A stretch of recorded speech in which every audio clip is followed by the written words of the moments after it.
Welcome to Watch What Crappens. To get our videos as soon as they're released instead of waiting for a week, head over to our Patreon. That's also where you'll find our bonus episodes and our Discord community.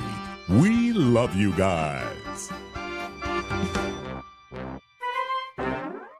Well, hello and welcome to Watch What Crappens. I'm Ronnie and that's Ben over there. Hello. Ben. Hello. How are you? How's it going over there? It's going great, thanks. It's Monday morning, ready to dive into the week. How's it going with you? Monday. Good. Everything's just great over here, y'all. Run up to the holidays. We're going to be on Amazon Live today to talk about a little holiday shopping, etc. And that's at 4 p.m. Pacific time. You can find a link in our bio on Instagram, okay? Also, that's it. We're recording a movie this week for Christmas with the Reality Gaze. We're super excited. That's My Secret Santa on Netflix. Looks amazing. Looks like a really high-quality film. Mm-hmm. And that's it. What's been going on in your life? How's your post-birthday glow? Post-birthday glow is fantastic. Had a little birthday party this weekend, which was nice. Thank you to my friends who showed up. And apologies to people who I may have forgotten to invite. And a little cookie party. I went to my friend's cookie party. It was just a really fun, great weekend. You know, watched some football. I took a gander at Reality Hot Seat on Peacock, which was an experience unto itself. So yeah, tell me about it. Well, you know, we love everyone who's involved. We have friends who are on the show, and we love when our friends get opportunities. And this was a quite the interesting experiment. What would happen if Bravo people and Rob Mariano just watch football as it happens? And I have to say, I think as experiments go, it's one we'll always remember.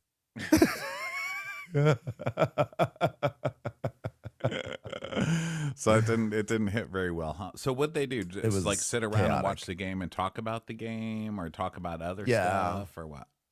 Well, so I tuned in the beginning, I tuned in at like 25 minutes into the game, and Bronwyn was on there, and she was giving like fashion updates. She was like analyzing some of the guys' fashion as they walk into the stadium. And Bronwyn was actually very good. Like, she definitely is very comfortable in that like talking head kind of space, talking about fashion.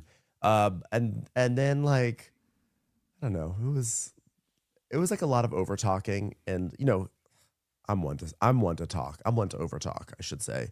So you know, sometimes these first episodes, people have to get their sea legs and their chemistry. But it was pretty chaotic. Rob was just like his eyes were, he was trying to watch the game instead of actually being on camera. So he's just like staring down at a TV on the floor the entire time. And he's like, well, they got the ball. And now they're going to run with it. It was just, Sounds great. It was not a triumph perhaps, but the vibe was fun.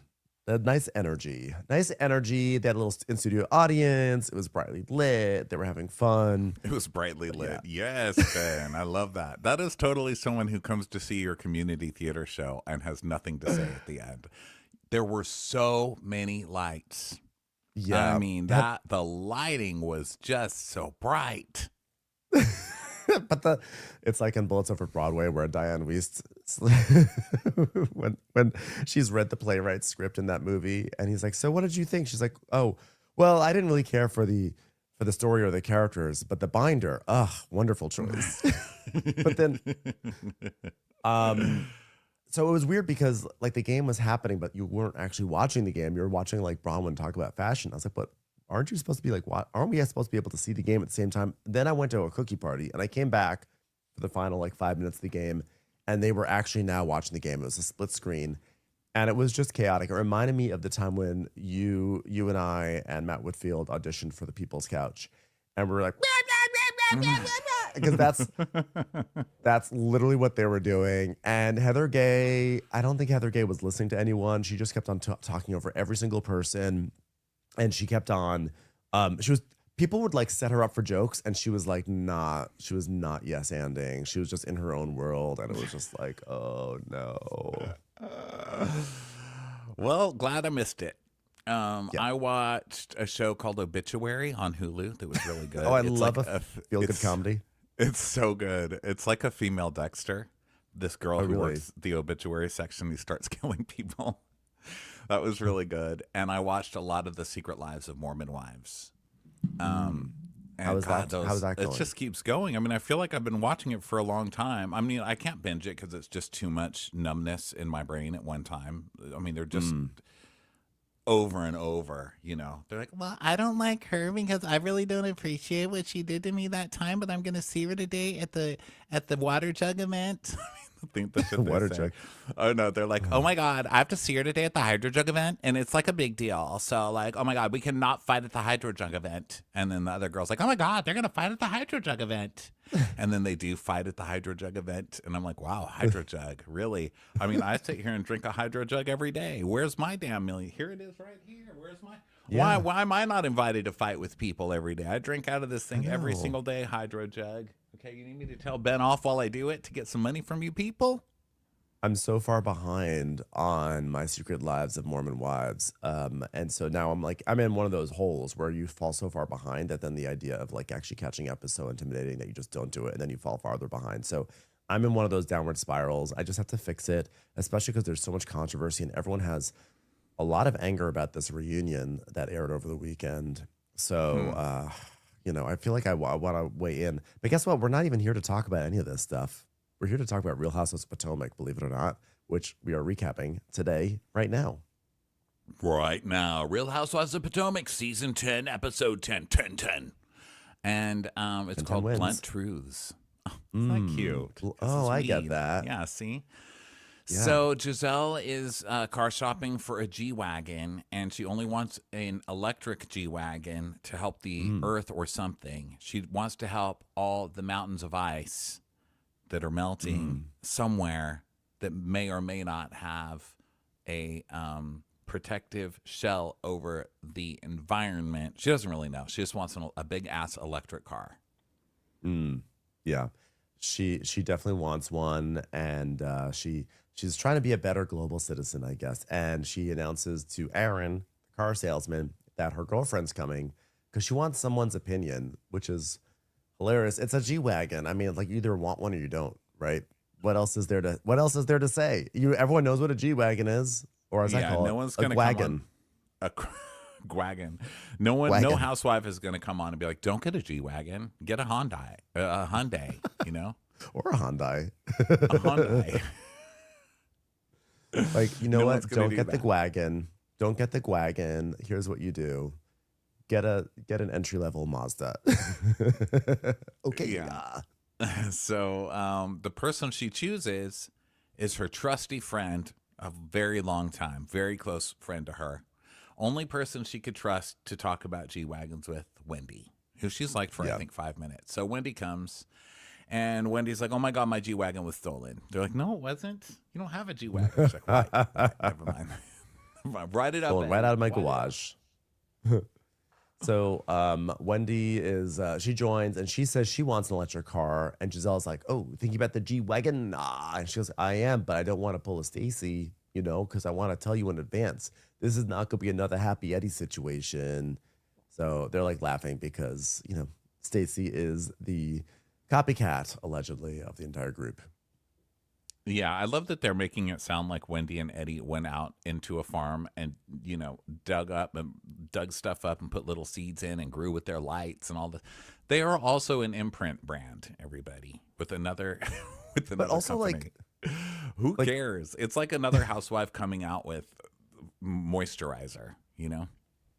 everyone, honestly, any housewife at this point is kind of a copycat of Bethany Frankel because everyone's essentially trying to achieve the same thing. Everyone is trying to use housewives to launch some sort of brand and hope they hit it big. So anything could really be accused of being a housewife. I don't think it's crazy that Stacey came up with a cannabis brand as well. I mean, it is hilarious that she named it Shayo, and that means joy in Nigerian, and you have Happy Eddie, and you have like joy. If anything, I actually would wager to say that Stacey's branding is, I think, better than Happy Eddie's. Happy Eddie's looks like it's marketed towards, you know, college kids.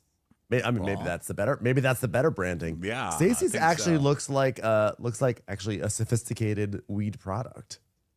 Well, I mean, yeah, but this is weed. You know what I mean? Like, I don't. Stacy's looks like, oh, take a bath. You know what I mean? Read a book. Yeah, Take a bath. great. Hey I'm guys, into remember it. Mary Higgins Clark? What a murder author. Read her while you're in the bathtub, which You're I mean, I yeah, don't know. It's 100%. weed, you know. I want like Happy Eddie. I want like this probably tastes like bubble gum and pop Ugh. rocks in your But the thing lungs, you is, know. but like every weed purveyor has that kind of vibe. So like Stacy's actually Yeah. attempting to reach a different audience. Happy Eddie's, I don't know. Happy Eddie, I hate first of all, I hate the name Happy Eddie, and I hate the Bring Eddie Out merch that they're doing. I think that they feel like these Eddie moments are more iconic than they are, and they just aren't. They like not even close to being iconic or memorable. But like to them, they're like, oh my God, this is the most hilarious thing. Let's copyright it. I totally support Wendy and Eddie having a business. I just don't love their branding. Happy Eddie. Okay, Yeah, depressed just call Eddie. me Donnie Deutsch. So Giselle's like, what do you call those things with the ice? The mountains with the ice? Glaciers? Ha ha ha ha ha. So Wendy comes and they're talking about G Wagons and stuff. And Wendy says that she does want a G Wagon, but she won't get Giselle's color. So now they talk shit about Stacy. And Wendy's like, sometimes people don't know how to tell you that they like what you're doing. So instead, maybe they mimic what you're doing, you know? So I still like her, though. I still like her. So Giselle's like, why doesn't that make you crazy? Ah. She's like, well, she's a nice girl, but why are you guys always on her ass? You know? What the hell? She's sweet. And she's like, Yeah. well, it's valid. Stacy's making beds that she's lying in. Yeah. And Giselle is like, Stacy's a big fat liar. Everybody has issues with this woman and things that she has said. And I don't understand women that move like that because you're sneaky. You're sneaky. I decided I'm going to take a step back and allow her to live. I don't have any energy for her. I just don't understand why Giselle is so bothered by Stacy. It's so over the top. Like, so Giselle is upset because she doesn't believe that Stacy's being honest about her divorce when Giselle has spent literally 10 years on the show being like very questionable about her relationships with Sherman, like getting back, not getting back together with what's his face, her Who he ex. himself said was just for the show and all fake. Yeah. As I think we see Jason later. Cameron. Everything is sort of like, what's the real truth going on here, Giselle? And now Stacy is having this moment, and Giselle's literally like nailing her to a cross. And then on top of that, you have this what Giselle's really sinking her teeth into is this idea that Stacy violated girl code by talking to Chris Samuels. You don't even like Monique. You didn't even care about Monique until like not even at this scene yet. You still haven't even had your lunch with her. And suddenly you're going to take up for Monique with girl code just so you could like go after Stacy. No, I don't think so. And have you seen all the stuff coming out about Cookie, by the way? It's crazy. Cookie's apparently a nutcase. She said that she had sex with Chris or something, right? Cookie's a nutcase. I love it. Well, She's I a nut think, yeah, I cookie. think we come to that later. But yeah, she's saying that she, I don't know, apparently she's just really messy and she has all these fake accounts and she was going after Love and Marriage, one of those. I guess DC, was there one in DC, Love and Marriage DC, where she was Maybe. coming for all the people with all these fake accounts, and Cookie's a little cray cray. So The side, yes, yeah, go ahead. I'm about to say the side characters in Potomac are kind of hilarious. You got Cookie, you got Tally Ho guy, got all these sort of She like went low to jail level. for fraud or something like that. Cookie, she's got Oh wow, a lot going on. Cookie's got a lot going on. In other words, friend of. give her Please give us yeah. a friend of. In other words, give her a flute. Yes. So Yes. they're talking about Stacy, and then they go test drive the car, and Giselle doesn't seem to know how to do it. I don't know. Was Giselle the one with the Mini Cooper?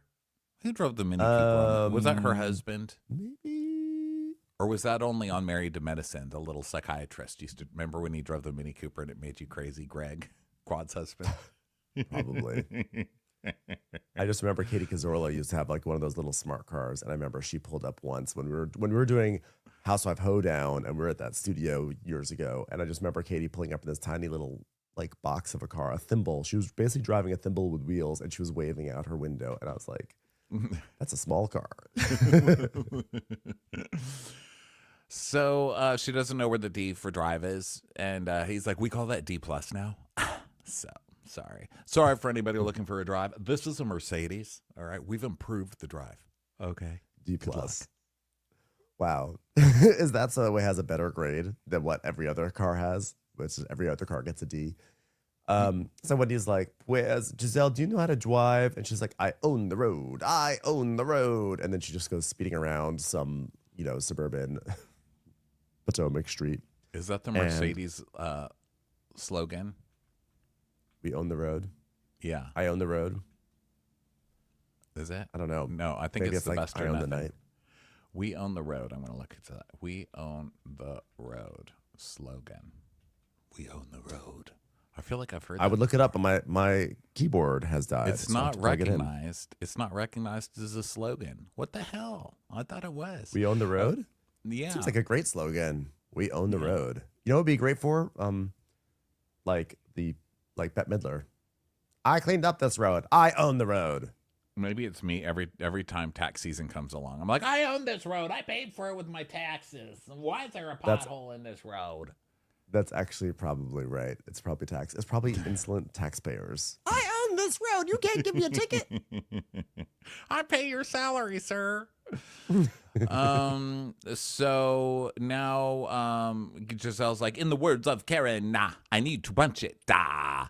And so then we see a flashback in 2021 of Karen and Mia driving around when they got those like Lamborghinis or whatever, Ferraris or whatever to drive around. And Karen being like, with all this power, I feel like I'm getting moist.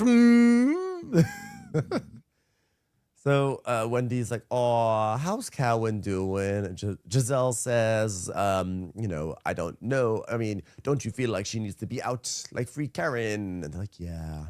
Either of them made any attempts to visit poor Karen? Or where is Karen actually? Maybe it's not feasible. Maybe she's not in the state. Stick a file in a cake or don't call me your friend. That's what I say.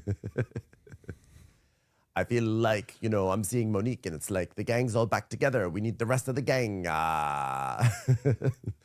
that's why Karen should be out of jail, so that way they can have a complete cast. Yeah, Giselle is sick of torturing newbies. She's like, God, I miss abusing Karen. Nah. So now they talk about what's that? I said poor Robin left out. The gang's back together, and it's like I forgot about Robin. Robin's such a baby, man. I mean, look, everybody else on these shows, they get fired, and that's when you start your campaign to get back on the show.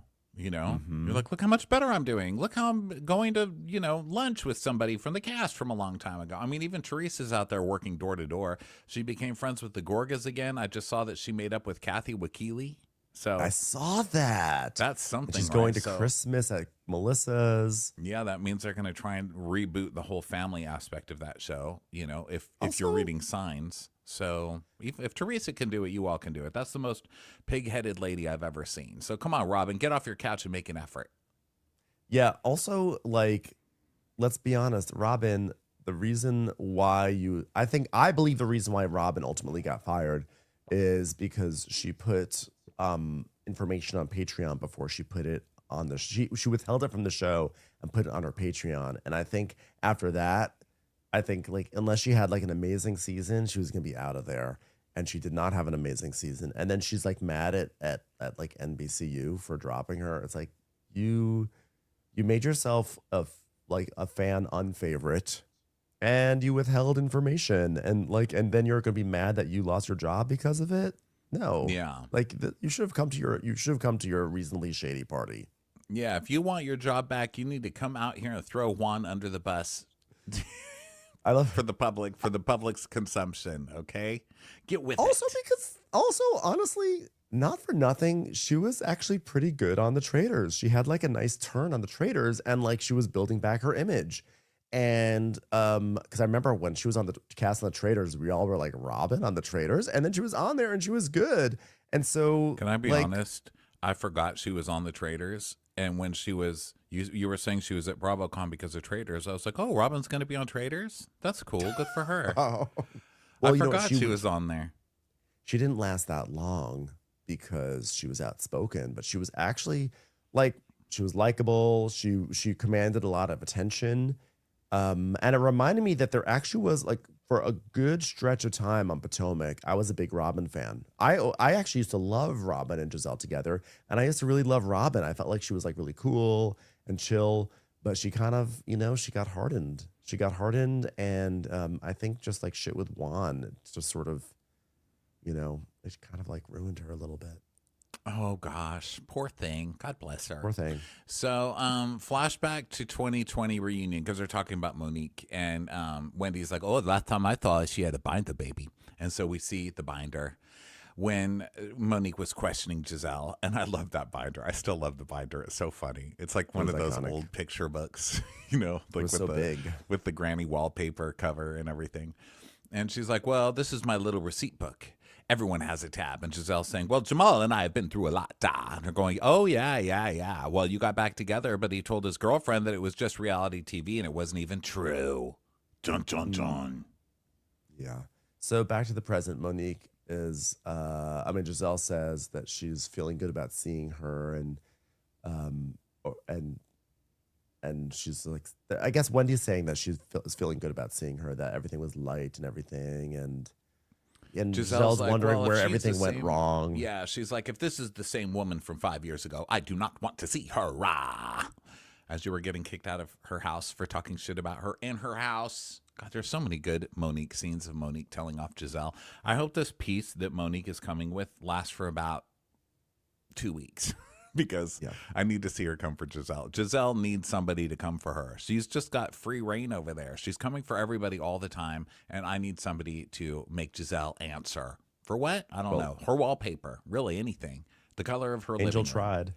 Angel tried. Well, like, I need a better fighter. You called me a catfish. You'll get to know me.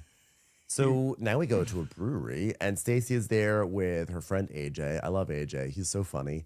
And they're sitting outside with beers, and Stacey's like, "I am so happy that you're here, AJ." He's like, "Well, I was not going to let this event happen without me being here." She's like, "Oh, yes. Tomorrow is so major. I can't believe that I'm finally launching my brand, a brand for Arabella.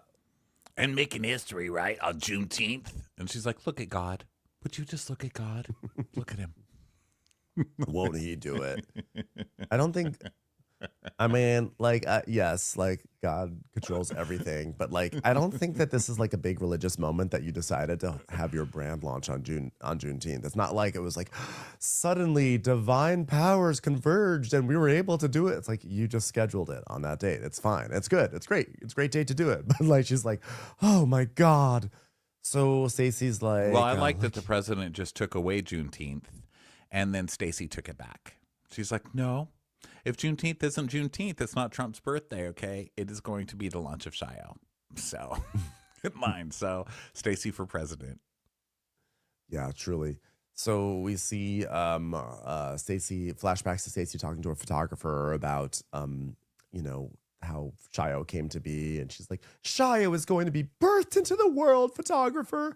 I am the first Black woman in the state of Virginia to have her own cannabis business. And I said it to the girls in the group, and nobody even seemed to have the same feelings that I have, which is, I think it's like something that should be celebrated. I mean, where I am in the group, it's been a lot." Yeah, so she sent a group text inviting everybody to the launch, but she doesn't know. She knows that everybody just loves to hate her. And so we see the text, and it's like, "Good morning, texting. Isn't this amazing? Anybody remember the Morse code? Won't he do it?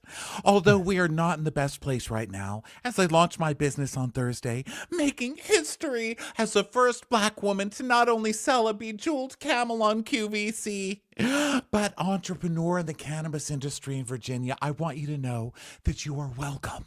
It will be a Juneteenth celebration and perhaps an opportunity for us all to move forward." And we see a flashback to 2 weeks ago, and Stacey's FaceTiming Giselle about it. And she's like, "I'm working, Giselle." And she goes, "QVC?" She's like, "No, Giselle, for my cannabis line that's coming out." And then we see her at that Pride event, and Giselle's like, "What's the name of this company?" Shio. Yeah, we named it a Nigerian name. So funny. Yeah. Are you And so Nigerian? Another instance of her not being genuine. You know what I mean? I'm going to go back to this kangaroo sandwich I'm eating. I know. So Stacy's like, I'm always the one who's being accused of something. The latest thing is that Ashley and Kay are telling Monique that I used to date Monique's ex-husband, and I'm relaying messages. And AJ's like, wait. So they said that you did this? Yes, they say I'm calling him and trashing Monique. And Ashley would know this how? Because Kay told her that somebody else said, and he's like, oh my God, all your old asses need to stop it. Okay, this is dumb. Wait, I'm going to do you one better. Tia, Miss Prim and Proper, she tried to read me in the British way. Oh, you're an effing liar. In the British way. He's like, well, don't you let somebody come across the pond and read your ass now. And you from the D, maybe you should speak up for your damn self. Put your foot down. Check them. I've seen you do it.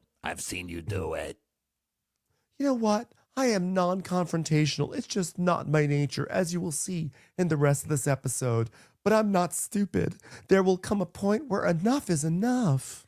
Let him have it. Let him have it in an empty weed shop. She's like, okay, I'm in. Sounds like a great plan.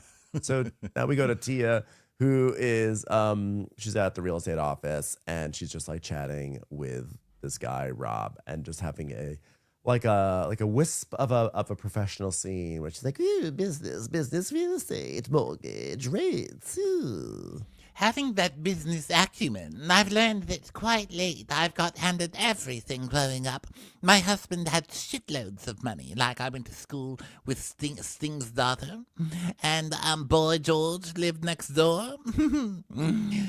Lots of knocking from the radiator in those days. Well, the lifestyle of the rich and famous was our life, and then the 80s went away, and so did a lot of the money.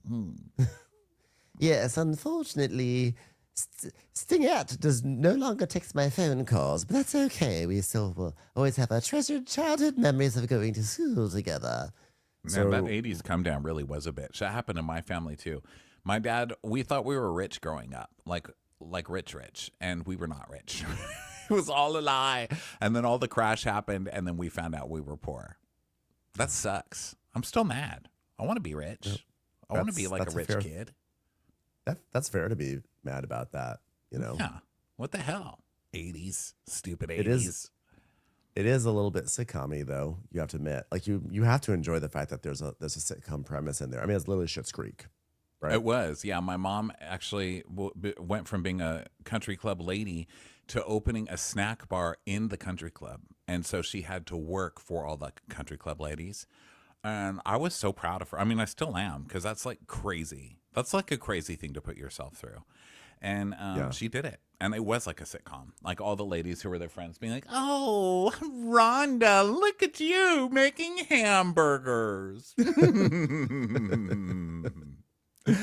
So I guess you're going to miss your tennis lesson today. You poor thing. I'm getting a hamburger to support Rhonda. It really is very much a sitcom. I mean, there was that episode of The Simpsons where Marge Simpson got like a Chanel little suit, and then she like got into a country club, and then she was like, but she only had that one Chanel suit, so she had to keep on like tearing it apart to make it look like a different Chanel suit, and then she eventually destroyed her own Chanel suit and couldn't do it anymore. It's actually kind of a brilliant episode. She had the Leanne Locken. She had the Linfinity by Chanel collab. Yeah. This So can Tia- become 10 different dresses. You take off the skirt and wear it on your head. Linfinity. Linfinity. So Tia then tells us, my dad didn't come from a lot of money. I don't think he made a lot of wise investments. So there was a lot of having, but not knowing how to sustain. And I'm actually very thankful because that's an incredible lesson, which is never trust your father. He's an idiot. Spend it while you've got it. So she thinks she needs to call Stacy Because I'm a little bit apprehensive about that invitation. We kind of started to form a friendship, and then boom, it was gone. Just like with the 80s, our friendship was gone. Unsustainable, eh, Dad? So we see a flashback of a lunch where in the beginning everything was warm and lovely, But then we have the pool, the dreaded pool moment, which it's funny. I love Tia. I love Tia, but I actually do think that Tia's like, she's on the wrong side for me right now. And I hate when my favorite characters are on the wrong side of what I like. But I think she is. And in fact, when that scene happened with Timo and he said he was traveling, and then Stacy said that, oh, Timo just got back in town. I was like, oh, I love Stacy, but you keep on lying. This is not good. But now thinking about it and then seeing it again on this episode, I'm like, you know what? It's really not the worst thing in the world. Like, he doesn't want to go to dinner. So he's like, yeah, I'm traveling. And then they're pressed about it. And then Stacy messed up. Stacy messed up the excuse. Like, that was her bad, like, excuse juggling. She messed it up. This is not the end of the world. And they're using this as evidence that she is like the biggest liar in the world. And it's like, it's a lie, yes, but like there's like just different tiers of lying.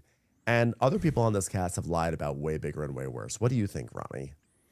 I'm just laughing because you're the funniest Stacy defender. You're like, no matter what.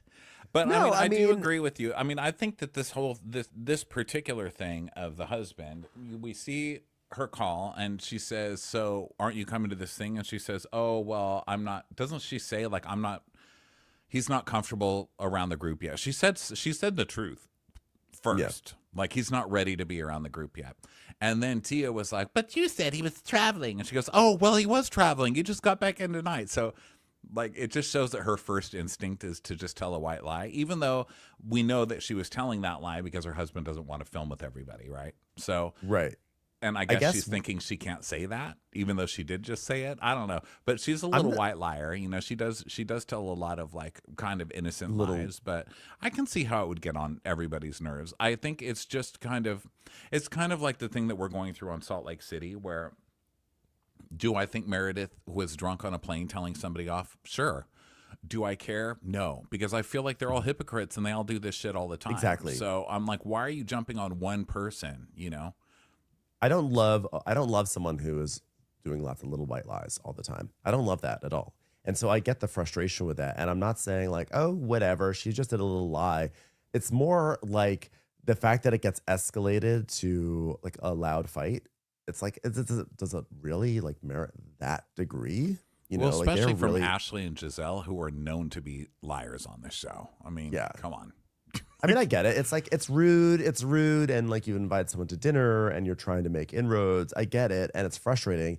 I've definitely dealt with people who I have a friend who I adore, but almost anytime I try to make plans with her, it's always like, oh, I'm just actually under the weather. There's some people who they will always give that. And they're lying. They just want to stay in. And at first I used to take it really personally. And then you just sort of say, you know what? You're not, extend the invitation with no expectation that they'll ever hang out. And that's just what it is, because it's not what they can do. It's not what Yeah, they can meet people handle. where they're at Lytown, you know? Lytown. Let's go to Lytown.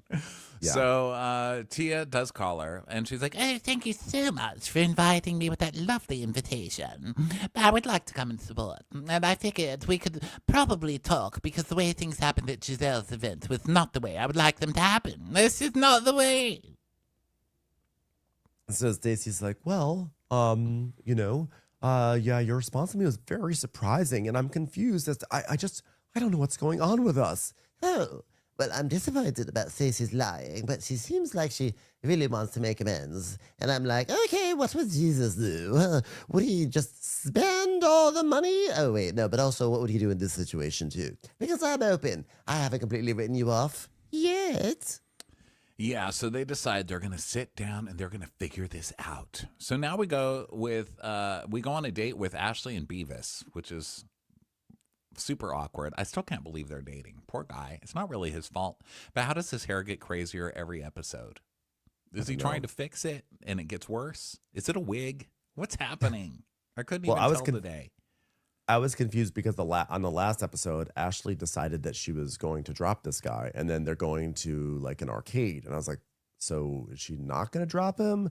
But actually, it's a little bit of both.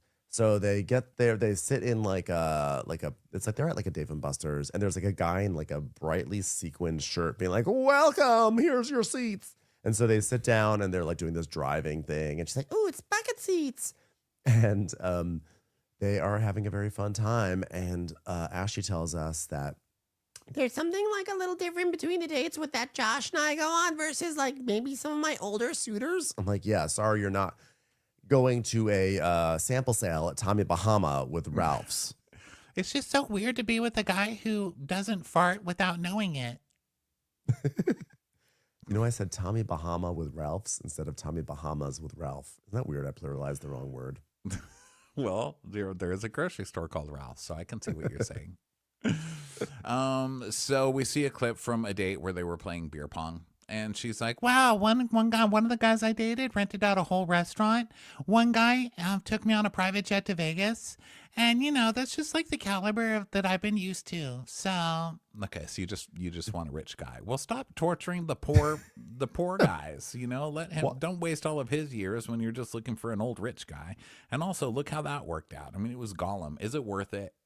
Yeah, exactly. I mean, also, you've been dating this guy for a year. At what point after the first date did you ever think that this guy was going to rent out a whole restaurant for you or whisk you away to Vegas? I mean, come on now. I just think she's not like very wise when it comes to seeing red flags with these guys. Well, I think she was dating him because her stuff from Michael wasn't finished yet. So he's like a placeholder because she knows she's not going to try and get him to marry her or do any of that stuff. And she always has an excuse with him. Like, I can't get any further because I'm still getting divorced. And now that that's kind of done, she's like, okay, I've tried young Peen. You know what? Yeah. I'd rather old Peen with money. Bye. Yeah. Mm-hmm. So then we see, she said even Michael would like do very swanky dates. And we see a picture of her and Michael with a dolphin. The dolphin's like, whoa, big forehead. So then the dolphin's like, okay, guys, I said a threesome for one night. Okay, this is not my lifestyle. Just please leave me alone. Dolphin's like, that strange man is touching my ass. The dolphin's writing a blog. He's like, there was a man. I got a picture of him. He's in his underwear in my ocean. They're like, oh my God. So they go get some refreshments after their race. And she's like, wow, that simulation was like so real. Wow. So anyway, I'm dumping you because like we've been together a year, and to me, 1 year is like that's like a time of reflection. Didn't you dump him for half a year to go fuck old people on Love Hotel? Yeah, seriously. And she said she's talking about how when she first met Josh, like her divorce wasn't finalized, and it's just he was what I needed, aka dick, right? But now she's like, now that she's divorced, she can now officially look for, a rich guy. So it's time to drop Josh. So yeah, she dumps him, and she's like, what I fear will happen is that, you're young and you don't have kids yet, and you've never been married, so eventually you're gonna want those things, and I don't want more children, but like if I were to have children, it would have to be like now, and I just don't see you in a place that you're able to do that in a year or two. Okay, so I'm breaking up with you. He's like, why do you say that? And she's like, Well, it takes more than a relationship. Then there's this. I mean, like, there's financial elements that everybody needs to be aligned on. he's like, I've got like $75 in my bank account. I don't see what the problem is. Yeah. He's like, I don't think you fully understand where I'm at. You don't even understand my finances. You don't even know them. You don't even know what I do for a job. And that's a trick question because I don't even have a job. Yeah, but like, let's just like keep it like a buck because there's like certain things, like certain markers, like, babe, we've never even taken a trip together. He's like, what about the mall? Hello? He's like, we just went racing through Paris together on that machine. Okay, that was not cheap. You think Dave and Buster's is cheap? It's expensive as hell. Okay, and I like when she said we've never taken a trip together, and he's like, so I didn't ask you to come to Pittsburgh to see my parents.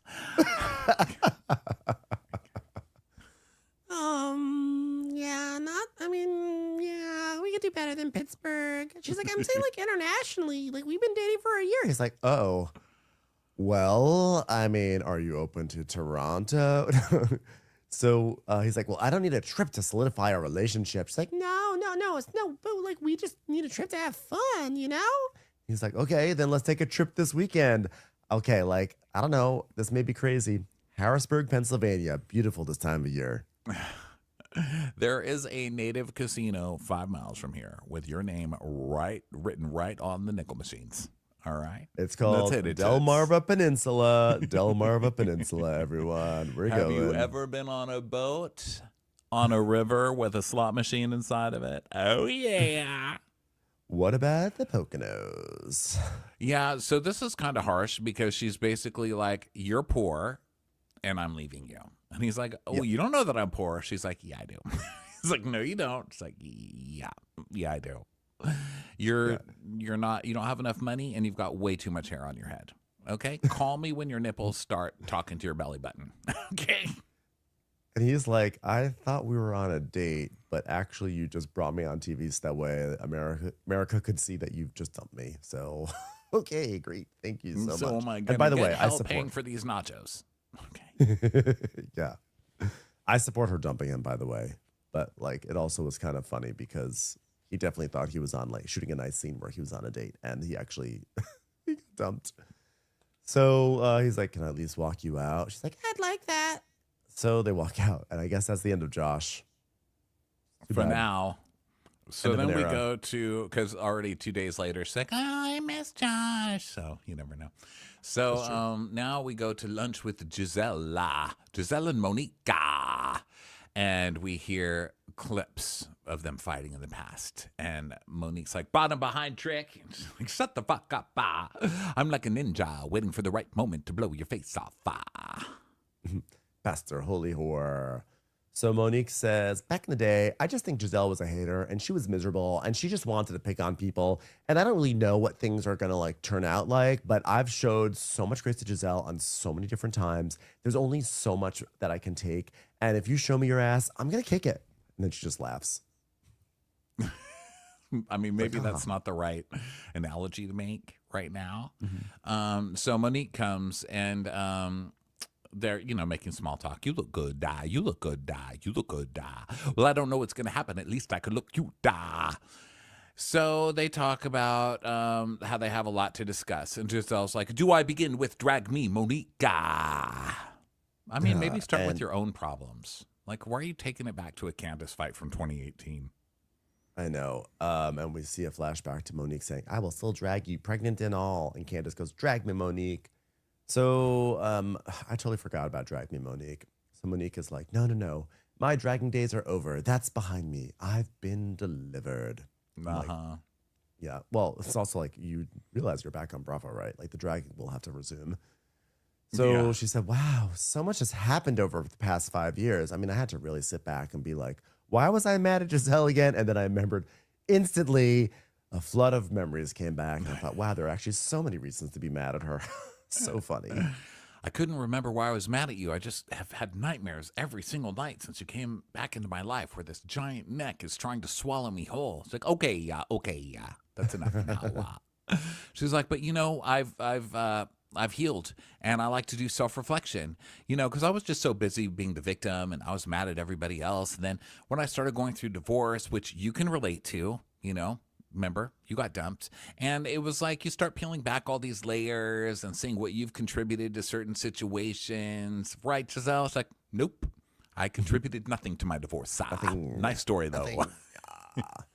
Yeah, I've been talking to my mom and talking to my dad and confronting things that happened to me over the years and finally making peace with them. And this was just like the one area that I hadn't made peace with. So when Ashley invited me to come around, I was like, you know what?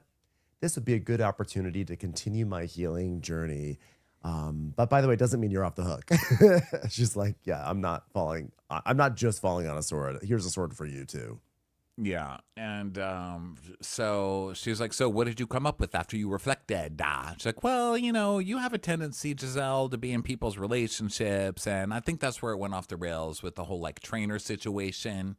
Remember the big boy comment, and we see a flashback to 2019 where Giselle's like, the word on the street is Monique and her trainer were a wee bit too close for comfort, and big boy found out, So Monique's like, yeah, that was messy. And she goes, and it was just like a little like, I went into protective mode. Totally, yeah. And I was always doing the protecting of the image and all that stuff. So it just became, like, okay, she wants to attack my situation, so I'm going to attack hers. And then we see that. And she says, I just felt so bad when I saw your daughter after I called out her father for being Pastor Holy Whore. And she's just gorgeous. You never would have thought that she was the daughter of such a huge man slut. Am I right? And then I was just like, I feel so bad. And I realized how my actions really impacted her. So Giselle, Giselle, who's huge on taking accountability, goes, well, for me, our relationship, I felt at the time, the real live hate was coming from your side more than me ever to you. No, ma'am. That's, so how would you even make up with this person? Who says that? You came for her from the first second she came on the screen. The first second, she didn't even do anything to you. You came after her for using her husband and how, crazy she was with her money and how ridiculous and braggadocious she was and all this other crap. You never, ever let up on Monique, ever, until you tried to use her against Candace. And that was maybe 5 minutes. And it ended up working very well, as I recall. Mm-hmm. And she's like, Monique's like, well, I won't say that you're all the way innocent. She goes, no. I have my part for sure. My very, very small part, tiny part, almost not even there. So some would even say I don't have any part in this whatsoever. But I have felt sorry. So I want you to know that I occasionally will feel sorry. Yeah. So then we see the barn incident. You gonna drag me? You want me to? Do you want me to drag you? Drag me, Monique. And then she drags her. And so she's like, well, I didn't want that to happen, but you get a mountain of shit that's been piling and it just takes one person to top it off. And I just erupted. And so she goes through her whole thing, which, I mean, we've all known she's going to have to go through this, right? Where you come on and you just basically, prostrate yourself? And she's just like, it was just, I was triggered. And that's not an excuse, but it is a very popular word in our time to excuse everything. And the way I reacted was terrible, but I was triggered. So that's what triggered my whole spiritual journey. So, there was bad triggering, but then there was good triggering because now I'm triggered to sell more essential oils for people's peace or whatever. Not for triggered moms. So Giselle says, I still, one of the things I don't like about Monique, I'm sorry to interrupt, but one of the things that's always bugged me is that business name, Not for Lazy Moms. Who wants something called Not for Lazy Moms? I want something called For Lazy Moms. Yeah. You're lazy? This will make your life easier. I don't want it to be like, oh, you're perfect and here's something for you. Who wants that? I think she should rebrand. I fully believe that Not for Lazy Moms was a play. If you do an acronym with it, it becomes NFL Moms. So I think it's like that's her like clever like inside like elder wag reference. You got to get to know me. Sorry, guys.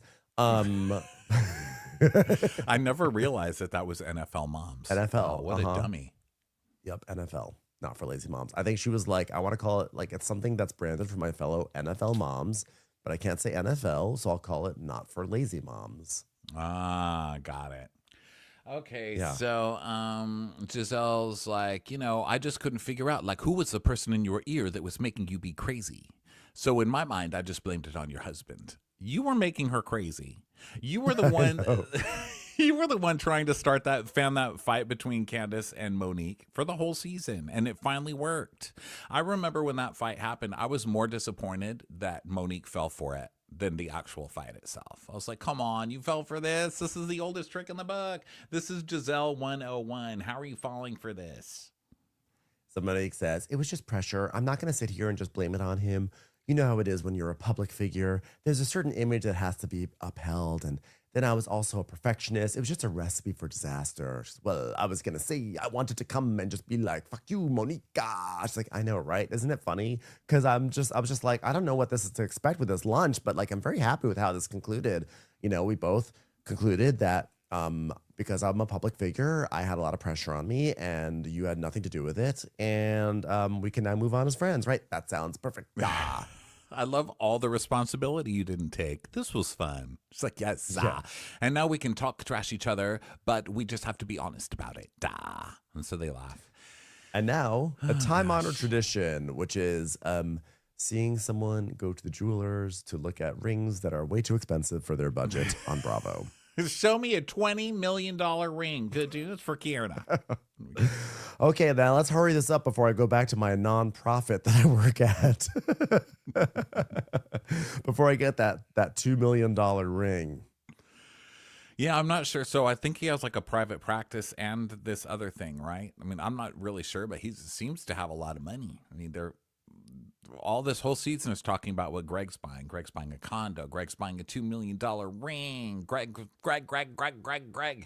I guess I should be more nice to poor people, like social work. That's where it's at. Cha-ching. Social work's the new Bitcoin. Find yourself an orphan and watch that money pile.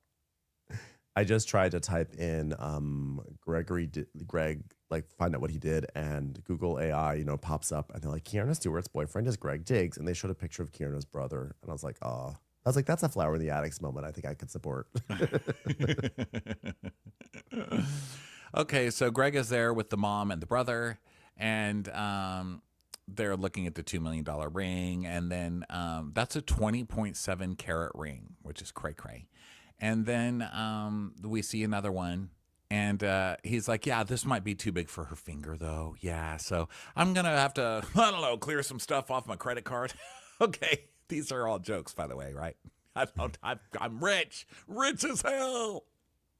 What about that $1,500 ring? Let's just look at that just as a joke. Wouldn't it be hilarious if I got her something really cheap and I told her it was really expensive? Let's look at the 15. You have a 1,200 one by any chance? No. Kierna loves candy. Okay, do we have any rings that are edible? Possibly. That'd be great. Very small fingers. You have any lifesavers that we could just slip right on? Nope. Okay. So Angel comes in and she's like, oh, hi, everybody. Elder Wag here. Okay. I would love to help you with the ring. You would know what ring I wanted if you just got to know me a little bit better. Okay. So. I live by the river, so just think about that. It's crazy. It's crazy because I remember me and Kay sitting on the couch thinking, where do you think we'll be in 10 years? And here we are 10 years later, looking at engagement rings with Miss Shelley and you, her fiance-to-be, with me, an elder wag. Wow. Being an NFL wife, it's such a privilege to be able to do these sort of things. It's almost surreal. Yeah, I'm so glad she called me to help her because Kay is very discerning when it comes to jewelry. Not men, but jewelry. Just jewelry. Yeah, pretty much. I'm gonna help her out here. So Kierna's then we see Stacy, the fight with Stacy, and Stacy's saying, well, I have a husband and a ring. And she's like, I don't want that one. It's cloudier than a motherfucker. I want mine crystal clear. It's cloudier than a motherfucker. That's such a funny thing to say. Your ring is cloudier than a motherfucker. So they're looking. Greg looks so nervous. He's like trying to smile, but he's like so nervous because he's like, oh my God, I'm on TV and everyone's going to come down on me because I can't afford this ring and I don't even want to buy her a ring. I don't know if I even want to get married to her. You just see him being like, I don't have the money for any of this. And Angel tells us, Miss Shelley had her ups and downs with Greg, and sort of like the way my husband has had ups and downs with balls that he catches and throws. Wag, Wag. Sorry. Yeah. Wag humor. Sorry, you have to kind of be one of us to get it. NFL mom. Okay. And I can use it. So she's like, yeah, for some reason, Miss Shelley and Greg are getting along great. Oh, really? Maybe it's because Greg just bought her daughter a condo and is now pretending he's going to spend $2 million on a ring. Gee, wonder what happened with Miss Shelley. Suddenly, Miss Shelley's fine with Greg. So then Michelle's like, so are you going to buy her the condo as a wedding gift? And he says, yeah. And she goes, so we're moving in with the ring on the finger? Is that it? And he's like, okay, are you helping me? Or are you hurting me here? What's going on? Okay. I'm pretending to buy your daughter a lot of stuff in this scene. Can we just be kind? And Angel's like, listen, happy wag wife, happy wag life. So, I'm looking out for you. That's one of the privileges that I'm afforded being an elder wag person, is that I can look out for the younger ones, even the non-wags. It's our duty in life. So you're welcome.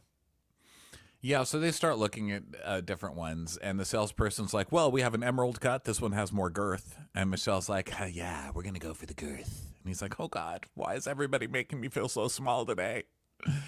So now they're looking at $125,000 rings and an $180,000 ring. And Greg is just like, okay, well, before I make a purchase, I'm going to definitely have to run this past her. I want her to be into it. Right, guys?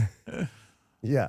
Yeah. So the only reason why I'm not buying a ring today is purely because I want Kieran to be part of this. Of course, I can afford any of these rings. I'm just not going to buy one right now on camera. I'm just going to, my mom always said, before you buy a ring, you got to go have a yogurt. So I'm going to go to the supermarket real quickly and have some yogurt, and we'll just circle back like maybe after the cameras are gone or not ever at all. Okay. Thanks, guys, so much. Yeah.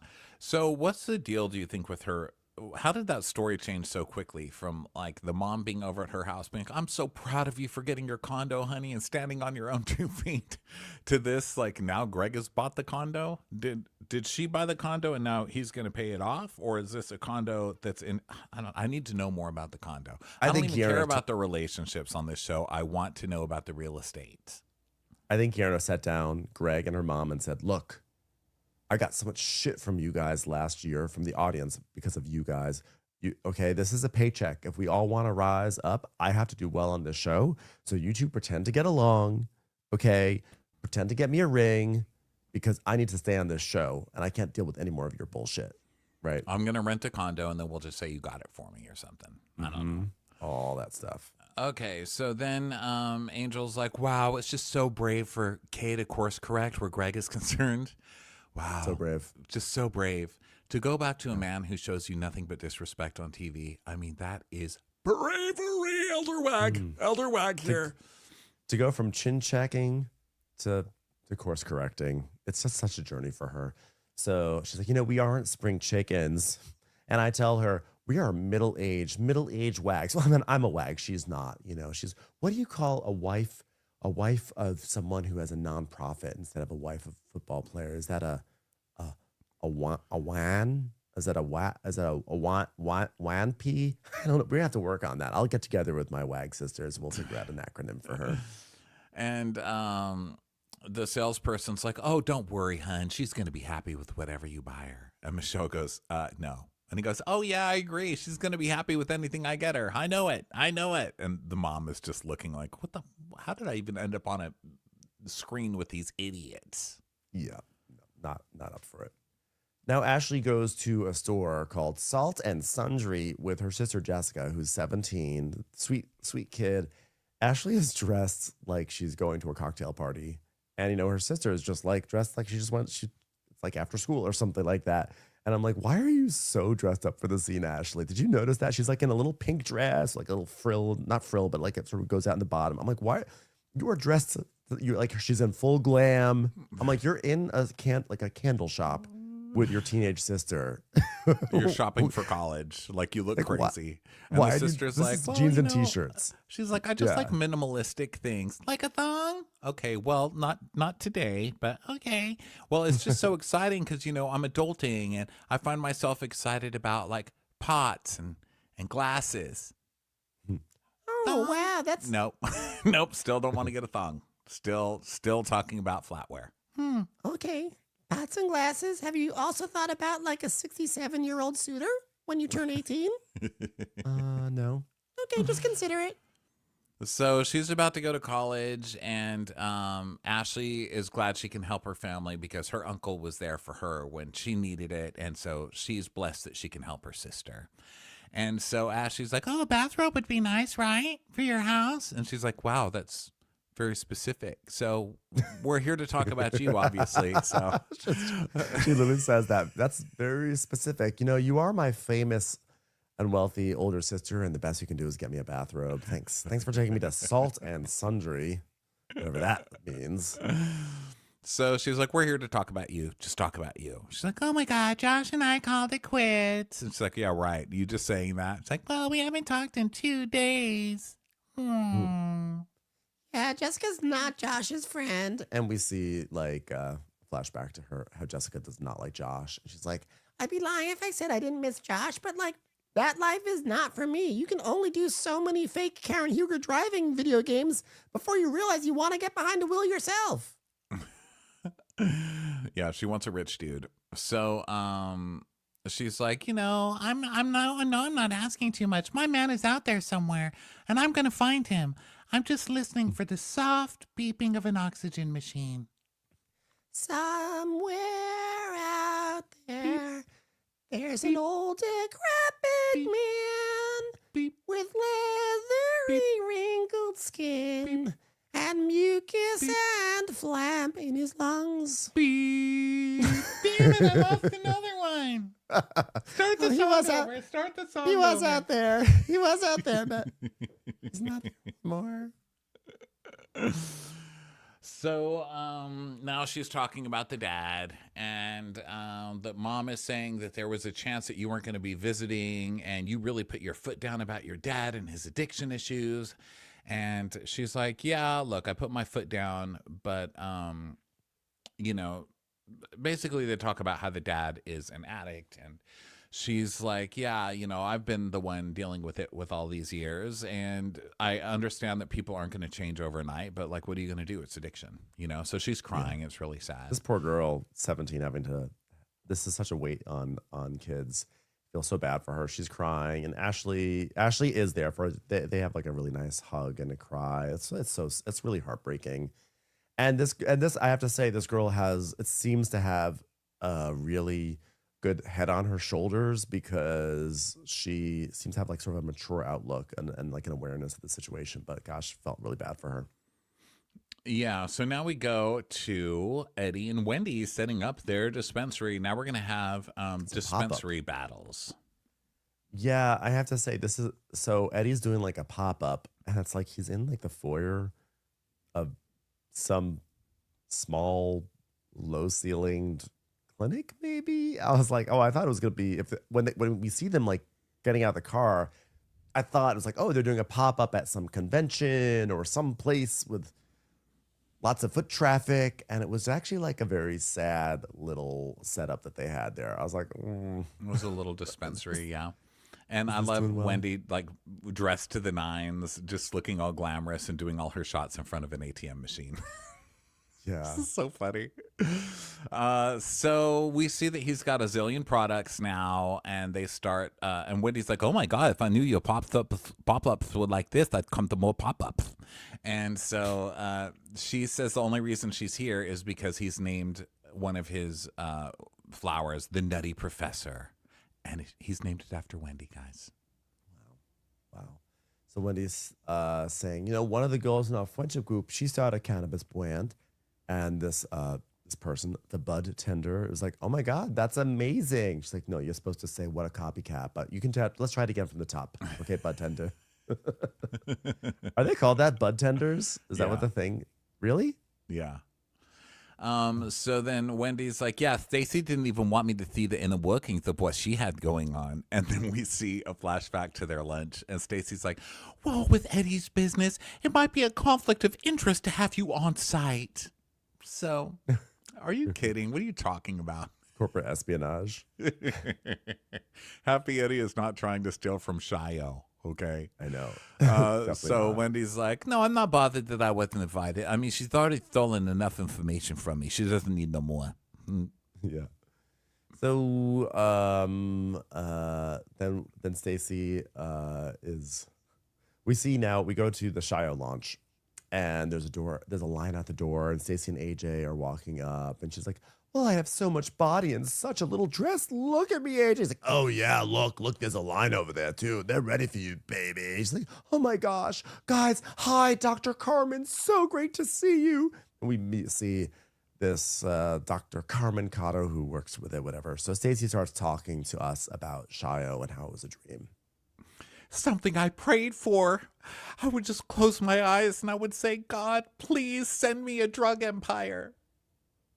I want to show my daughter, Arabella, no matter how big the dream or how small the niche, if you want something, you can own it, and you can create a legacy that will last a lifetime. And the producer goes, do you own it?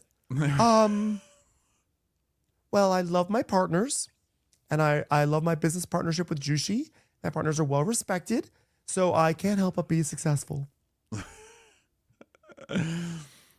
So she's got two things. She's got gummies and gummies. So there's one called Rise and one called Rest. So that's it. So then we get a filter going, the like animation bread going making. to the next thing is not cherry blossoms anymore. Now it's smoke. It's like whoosh. So we go back to Wendy, and we see all of Eddie's products, and he's got like 20. And they talk about how he named Nutty Professor after her. And he goes, yeah, that's why the THC is so high. Yeah, I got to put you down. You got to relax, Wendy. Just relax a little bit, babe. Okay, fine. Give me the Nutty Professor. So then we go to Stacy, who's helping a customer. She's like, hi, beautiful. Are you getting the Rise or the Rest? She goes, Rise. Well, reach out to me on Instagram. Let me know what you think. Nice to meet you. So Jazzy shows up, and they say hi and everything. And she's just so proud of her and everything. And even Tia shows up as well. She's like, Well, I'm just trying to do the right thing. I'm going to be the bigger person and celebrate her, and then we'll figure out our differences after. So Wendy can't be here, but she did she was congratulatory. And AJ's like, very supportive. Very, very supportive, everybody. Yeah, she has been so supportive of my business. So Stacy is like, well, clearly I don't have everyone's support, unfortunately.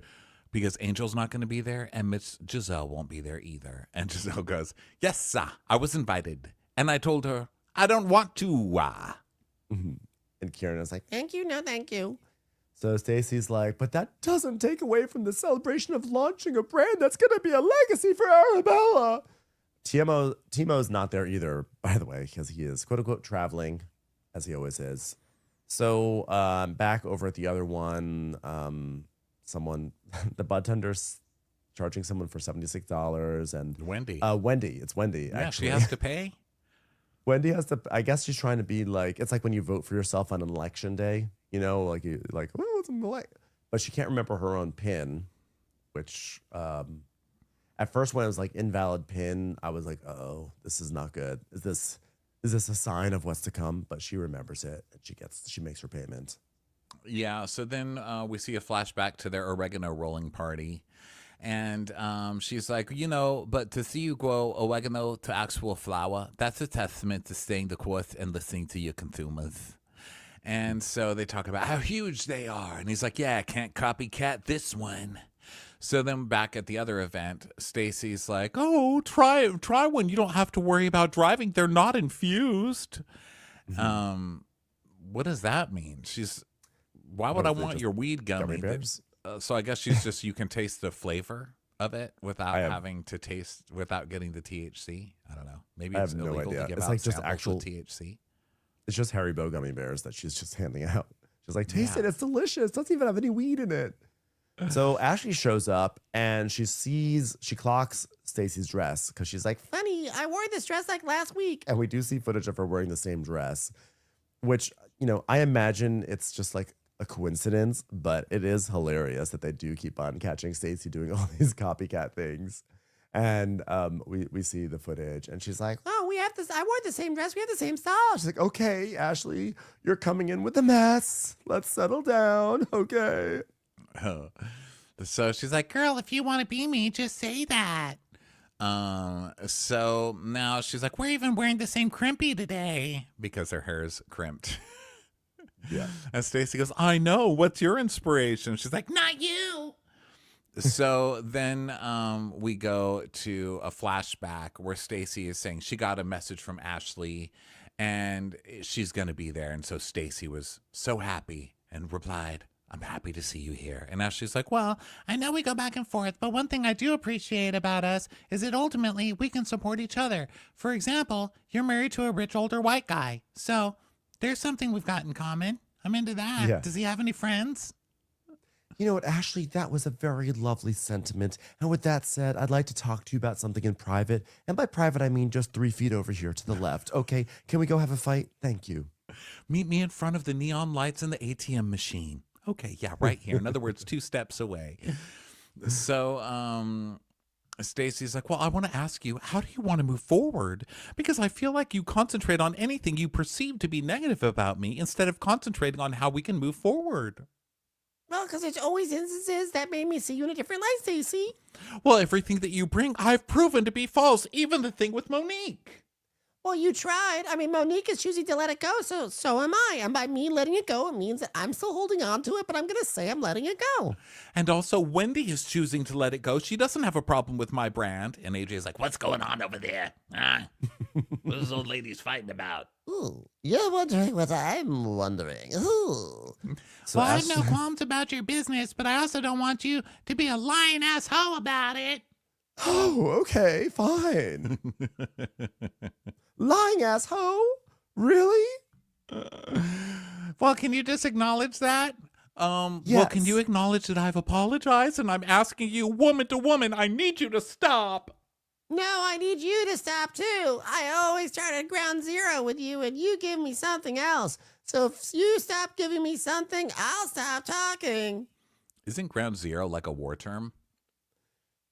Yeah, I don't understand what she meant by that. I'm always start ground zero. I think she's saying like I always reset with you, and it's a blank slate. But ground zero. I bomb you, I destroy you, and then I try and start over. I don't understand the problem. Well, are you gonna stop talking and allow us to start at ground zero? I don't even understand the metaphor, but I'll just go with it. Well, if Stacy stops lying, then Ashley stops talking. That's how that works. It's like some weird version of The Shining. Instead of like all work and no play makes Jack an angry boy. It's like Stacy stops lying, Ashley stops talking. It's like some spooky ghost. That's just I'm like a messy gonna ghost. tell. So she's like, okay, let's both agree. No more lies. No more hazing. No more lies. No more negativity. No more lies. No more evil. Except how it actually happens is that they say it at the same time as if they're like doing like rock, paper, scissors. It's like 3, 2, 1. No more hazing. No more lies. 3, 2. No more evil. No more lies. No more No more negativity. lies. It was such a hilariously bizarre moment. And Jazzy's like, whoa, those girls have been at it for weeks. I'm like, Dr. Carmen, you may have to up those percentages in the THC, honey. So they both Jazzy is just a classic. Jazzy. Look, there are two things I love named Jazzy: this lady and the scooters. I mean, it's a great thing to be compared to. So Jazzy is actually, those are rascals. Are they rascals or are they Jazzies? I think there's both. Okay. Well, either way. I guess they kind of agreed to move forward for now. For now, So, yeah. For now. So now they're back with the other ladies, and Ashley's like, Well, provided she doesn't keep being a lying asshole, we can be good. so now they Sounds go great. and have some snacks. Well, there are snacks set up. They don't eat them. And Tia's still asking for water. She's been looking for water for a long time. This is not a very good dispensary. I mean, you're in Cottonmouth Central. You need water. Okay? Oh, yeah. I didn't We realize get you that. Cottonmouth. I've not gotten stoned in so long that I've forgotten like all the basics. I'm like, really? I don't even remember that your mouth gets so dry. I just remember it getting hungry. I don't remember that. I will say Jazzy is a type of wheelchair, electric wheelchair. Rascal is the scooter. So for everyone wondering, Aren't they the same? What do you mean? Well, Rascal's I not a think- wheelchair? the Jazzy is more. There is more of like a scooter, like an Abby Lee Miller type. That is called a Jazzy. I feel like a lot of the Jazzies that I'm looking at are more chair-like. Oh, there's one that looks like a bat wing. That's bat wheel or whatever it's called. Let me look at the Rascal scooters. I feel like the Rascals are more like scooter. Like they really are like a little basket, a chair, 2 wheels in the back, 1 in the front, handles. Whereas the Jazzy looks like it's a little bit more in the wheelchair space.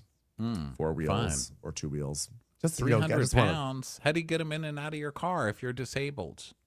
Yeah, the little elevator thing, I believe. Oh, Lord. That's a I don't lot. know. I need a glad 5-pound Jazzy.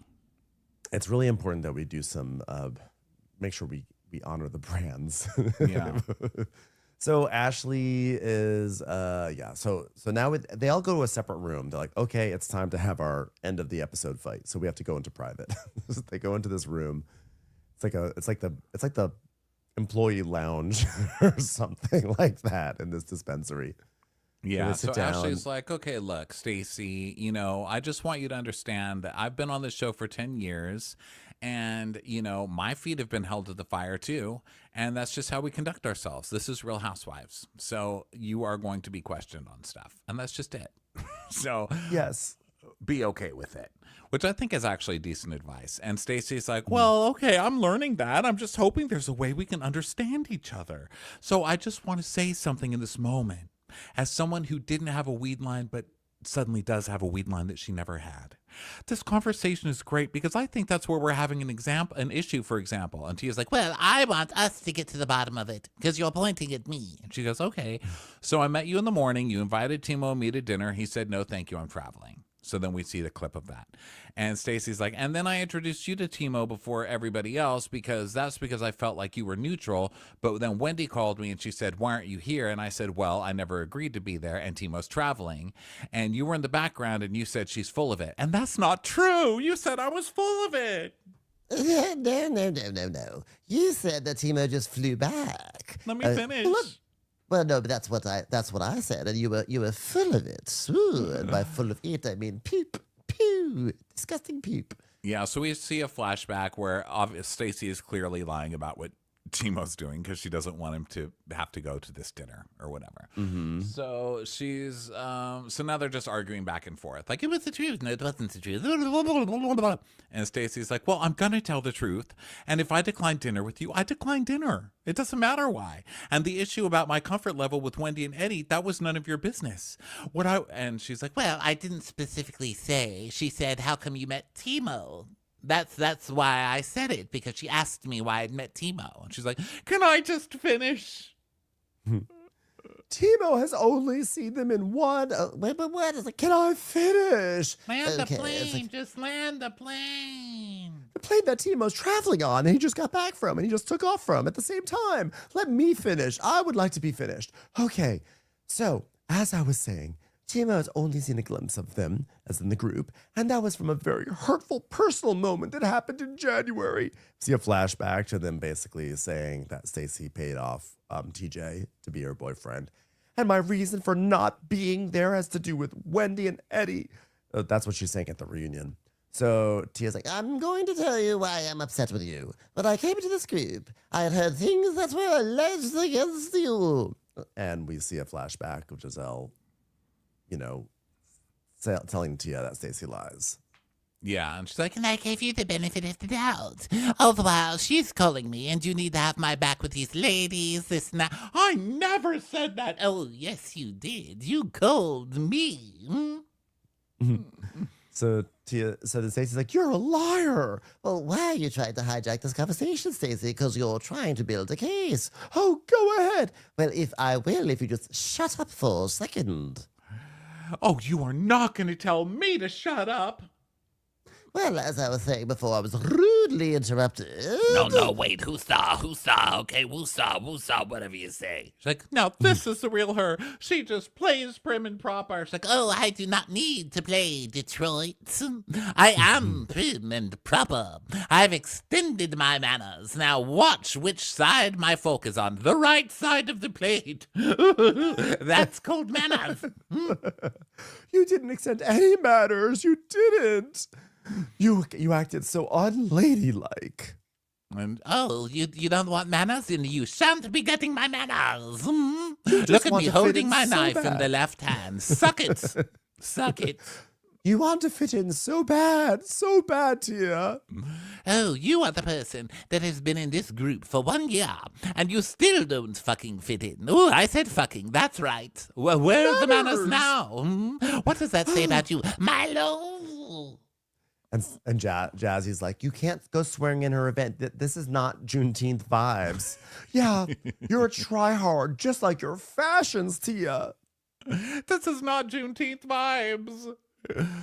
Get your ass up out of my event. Oh, please. I'm Get leaving this out. office break room now. I'm so sorry. Where else will I see a stack of Costco Keurig pods on display? You want to act unladylike? Then take your things and be gone. Toodle-doo. I've had enough. Well, I have other things to do today. Get out. Toodles. Oh, Toodles. fuck you. Oh my God, that was crazy. Yeah, well, that's her. And so Tia leaves and she tells the bud tenders, Well, I won't be buying anything from Stacy. She is trash, but you're great. Have a wonderful day. Does anyone want some fruit or refreshments? silliness. Silliness. Well, I also like Stacy should have let Tia have her time because, you know, Stacy was like, may I finish? May I finish? But then she interrupted Tia like left and right. So I did not think that was fair. But it looks like this fight will continue on for a while. We'll see what happens. And I think also because she had her friend there, you know, she had AJ there. So he was like, you are going to stick up for yourself. She's like, I am going to stick up for myself. So no matter what happened, she'd end up being like, how dare you? How dare you? Yep. But fun episode. We'll Yeah, see what fun happens times. next week.